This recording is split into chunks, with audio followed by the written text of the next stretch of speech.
తెలంగాణ తల్లితో పాటు ఈరోజు 10 ఏళ్ల తర్వాత నిజంగా వచ్చిన తెలంగాణ అప్పుడైతే అసలు ప్రజాపాలన తెలంగాణ డిసెంబర్ 7, 2023 వచ్చింది.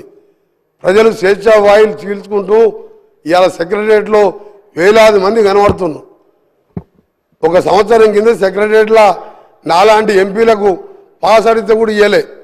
ఇవాళ సామాన్యులు వేల మంది తెలంగాణలో తిరుగుతున్నారు. అందుకనే తెలంగాణ తల్లి విగ్రహావిష్కరణకు రావాల్సిందిగా మీ ద్వారా కోరుకుంటూ ఈరోజు మరొకసారి బీఆర్ఎస్ పార్టీ నాయకులకు మీకు తెలంగాణకు ఎప్పుడో బంధం తెగిపోయింది.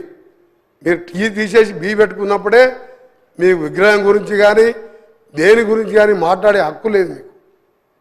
అందుకనే మీ నాటకాలు ఆపిపెట్టి గౌరవ ప్రతిపక్ష నాయకుని చెప్తున్నా, అక్కడ కూర్చొనేమో దేవతన్నావు, 14 మంది కుటుంబ సభ్యులపై కాళ్ళు మొక్కొచ్చినావు. నువ్వు లేకుంటే తెలంగాణ వచ్చేదే కాదు తల్లి అన్నావు. ఇవాళ ఏం మార్పు వచ్చింది?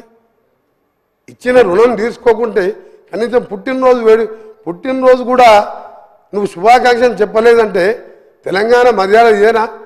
అధ్యక్ష ఊళ్ళల్లో అంటారు తెలంగాణలో, ఇంటికి వస్తే ఇంటికి వచ్చిన వారిని ఇంటికి వచ్చిన వారి మర్యాద చేసి కాళ్ళకు నీళ్ళు ఇచ్చి అన్నం పెట్టి పంపించే మర్యాద తెలంగాణ ప్రజలది.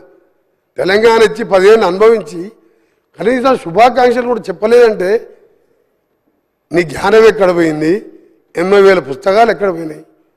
మీ పిల్లలకు నేర్పి ఆ పిల్లలు బయట టీషర్ట్లు వేసుకొని రోడ్ల మీద లొల్లి పెడుతున్నంట.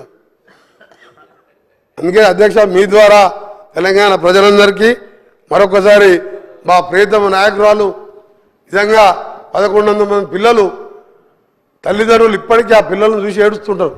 కానీ పైన ఉండి వాళ్ళు ఇవాళ తెలంగాణ డిసెంబర్ 23, 7వ తారీఖు నిజమైన తెలంగాణ వచ్చిందని వాళ్ళ ఆత్మ శాంతికి కలగాలని భగవంతుని ప్రార్థిస్తూ మీకు సెలవు తీసుకున్న అధ్యక్ష ధన్యవాదాలు. గౌరవ సభ్యులు డాక్టర్